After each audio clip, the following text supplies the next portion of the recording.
જય કુખરમાં મેલડી દશામાના વ્રત વિશે માતાજીએ પ્રવચનમાં શું કીધું તે આપણે આ વિડીયોમાં જોશું. જય કુખરમાં મેલડી. દશામાન વ્રત આવ્યો હે ને મારે બધું ધ્યાન રાખવું પડે. કંટાળો નહીં આવતો તમને? ના આવે તો કે 2 રવિવારનું ચાર્જિંગ કરેલું ઓછું થઈ ગયું થાય નહીં. હા કોઈ વાંધો નહીં. જો મારા ભગવાને હિન્દુ ધર્મમાં એટલા બધા તહેવારો એટલા બધા વ્રત ને એટલા બધા ઉપવાસ મૂક્યા છે ને આખું વરસ કરો તો ઓછું પડે. કેટલું બધું નહીં ચાલુ ચાલુ ચૈતર મહિનો ને શ્રાવણ મહિનો ને દશામાના વ્રત, ગણપતિનું નોરતા, ચૈતરના નોરતા, દિવાળી, બેસતું વરસ, રક્ષાબંધન ચાલુ ચાલુ ચાલુ ચાલુ એ સારું છે. જેથી તમને પોતાનો ઇતિહાસ યાદ રહેશે, પોતાનું ધર્મ જાગૃત રહેશે, એકબીજાને હળી મળી રહેશે તહેવારના કારણે. જો તહેવાર ના આવતો હોય ને તો આજ કોઈ 12 મહિને કોઈ મળવા ના જાય. તો તહેવારના બોલે એકબીજાને ભાવ હાલચાલ પૂછતા હોય, હળી મળી રહેતા હોય. દશામાનું વ્રત આવ્યું. કેટલા દશામાના વ્રત કર્યા આટલામાંથી અમૃતિ કરજો ભાઈ. ભલે રામ દીકરીઓ વધારે હોય, દીકરા ઓછા હોય. ભલે કેટલાય શંકર પાર્વતી નું વ્રત છે નાનપણમાં તો બધી દીકરીઓ કર્યા. કે ચમ કરે કે પતિ હારો મળે, બધો પતિ શંકર જેવો ને રાવણ જેવો જ મળ્યો. બોલે રામ હું નહીં કહેતી વ્રત ખોટા છે, સાચું મારા ભગવાને જે જે વિધાન બનાવ્યા બધું સત્ય છે, કોઈ વાત ખોટી નથી. પણ એના સમજી વિચારી કરો ને તેનું ફળ પ્રદાન કરે. નીતિ નિયમ મુજબ કરો તો દરેક વ્રત, દરેક ઉપવાસ, દરેક દેવની કૃપા તમારી પર ફળે. પણ આ નીતિ નિયમ વગર તમે બધું અધૂરું દુનિયા કરે આપણે કરો આ રીતે દેખાદેખી કરો છો એટલે એનું ફળ નહીં દેખાતું. દશામાનું વ્રત આવ્યું, કઈ દીકરીઓ વ્રત કરશે. વ્રત કરવાની મારી ના નહીં, દશામાં કઈ મારી દુશ્મન નહીં. પણ ખાસ કહું તમે હારું કરવામાં, હરખ રાખવામાં ગલતી થતી હોય છે. બહુ હરખ રાખો ઉત્સાહમાં તો મોઢું કામ થઈ જાય, ગલતી થઈ જાય તો દશામાના વ્રતમાં બહાર બજારમાં મૂર્તિઓ મળતી હોય, તમે મૂર્તિ લાવશો, ચોગડી બગડી જોઈ સ્થાપના કરશો, એને નવડાવશો, જે તે વસ્ત્ર જે ચૂંદડી ઓઢારવા ઢોલો કરી બીજી જે કરતા હોય કરશો.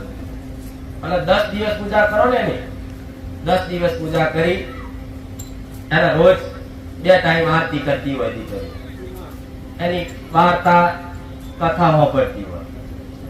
એવું કહેવત પહેલેથી છે વર્ષોથી કે આ કરવાથી તમારી દશા સુધરી જાય.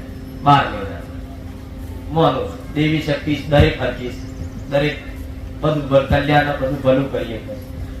પણ જે તમે ભાવ આલો છો તમારા ઘેર, તમારી કુળની માતા ધારો કે ચામુંડ માતા છે, કોઈ દર તમે 2 ટાઈમ ચામુંડ માતાની આરતી ઉતારી જ ખાલી વિચાર કરજો. તમારી આત્મા પૂછજો, તમારી માતા પૂછજો.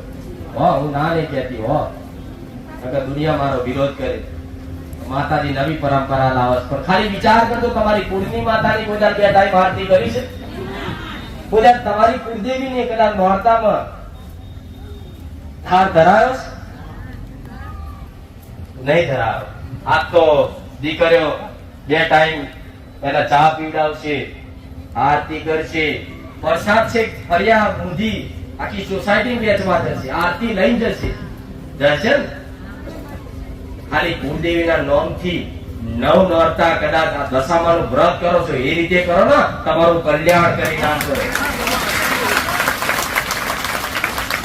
કરજો ના નહીં, પણ હું કહું દેવી શક્તિ એકબીજાથી ઈર્ષા ના હોય. તમારી કુળદેવી દશામાને પૂજવાથી એતરાજ ના થાય, પણ એમ દુઃખ તો લાગે જ, લાગે જ નહીં. તમારી માં છે ઓપરજો, તમારી ઘરનું તમારી માં તમારું માવતર છે, તમારી જનેતા ઘેર છે.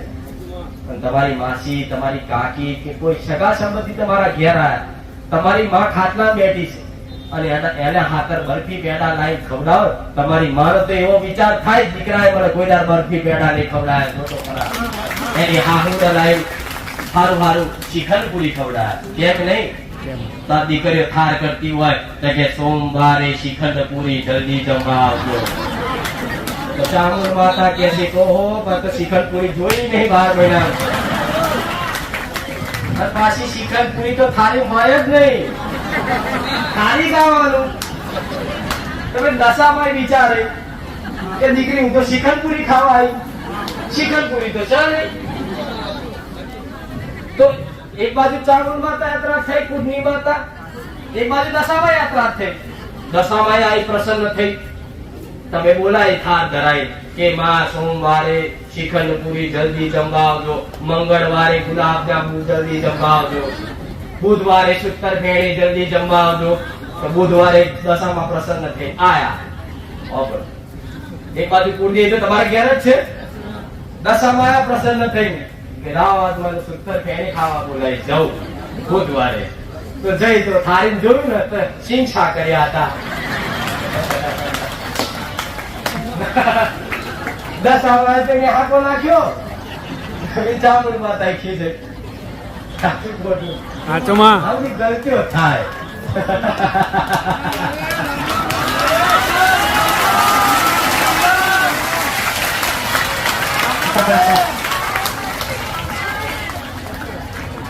એટલે મારો કોઈ હક નહીં તમારી પર કે હું કોઈ વસ્તુ તમને બંધ કરાવી. મારી વસ્તીનો હક છે મારો. આજે મારી વસ્તીના દશામાના વ્રત નહીં કરવા દેતી હું. એક દાડો મારી વસ્તી તમારી જેમ દશામાનું વ્રત કરે, મારા દીકરાની મમ્મી એકબીજાનું જોઈ લાવે, આરતી કરે, કપૂરનું પાન લાવે, હોપારી લાવે, ચોલ્લા કરે, આ કરે. એક દાડો બહુચર માં રાખી જઈ. કોઈ દર મને ચોલ્લો કર્યો છે, કોઈ દર મને થાર ધરાયો છે, કોઈ દર મને પાણી પીવડાવ્યું સબ્જીથી. હું રિહાઈ છું કીધું એટલે તરત ખબર પડી જાય અમારી માતા રી ચડી. તો પૂછ્યું માં તમે રિહાયા છો? હું બોલી નહીં, ના બોલી. પછી છેલ્લે મારા દીકરાએ કીધું કે આપણી માતા બહુચર એટલે રિહાઈ છે, હું બહુચર માતા મારા બહુચર આપણી બહુચર એટલે રિહાઈ છે. તમે એની જોડે દશામાની લાવી મૂર્તિ બિહારી અને એના ખાસ ધરાયા, એના પાણી પીવડાયા, એના ચૂંદડી ઓઢાઈ. પણ બાજુ બહુચર બેઠી ને મને ઓમ કરી આરતી ના કરી એટલે હું માતા. એ ટાઈમ થી મારી વસ્તીને એવી સદબુદ્ધિ પહોંચી કે માં મેં બહુચર એવું કીધું દુઃખીના સમયે તમારો હાથ ને કોડું ઝાલ્યું હોય તો મેં બહુચરે. કોઈ દશામાં નથી આવી, કોઈ પારકી માતાઓ નથી આવી. ખાલી આટલું કીધું, મારી વસ્તીને દુઃખ લાગી, વસ્તી સમજી જઈ. જેવો 10 ઉપવાસ મારી વસ્તીએ દશામાના કર્યા હતા ને એવા 10 ઉપવાસ મારા કરાવડાયા હતા. પૂછ. અને દંડ પેટે એવો દંડ કરાયો કે 10 ઉપવાસ તો કરો ભલે કરતા, પણ 10મા દાડે સવારમાં 4 વાગે ઉઠીને મારું નિવેદ કરો તારે હું બહુચર રાજી રહી. મારી વસ્તી આખી રાત ઊંઘી નહીં. મારા દીકરાને ઊંઘાવ બધા ઉપર નિવેદ બનાવ્યા.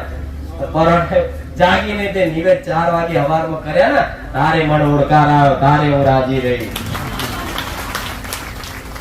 એટલે તમે હરકના ભાવથી ગલતી કરી રહ્યા હો. બીજી એ તો ગલતી કુળદેવી યાત્રા થાય એ વાત 100% છે. તમે બહાર પૂજા પાઠ ભક્તિ કરી શકો અને 10 દિવસ હું તો કહું છું તમે મૂર્તિ લાવો છો આ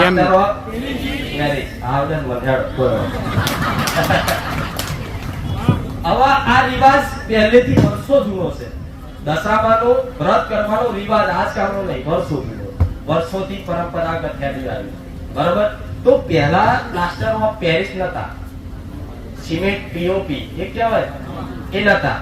એટલે મૂર્તિઓ શેની બનાવતા? આવો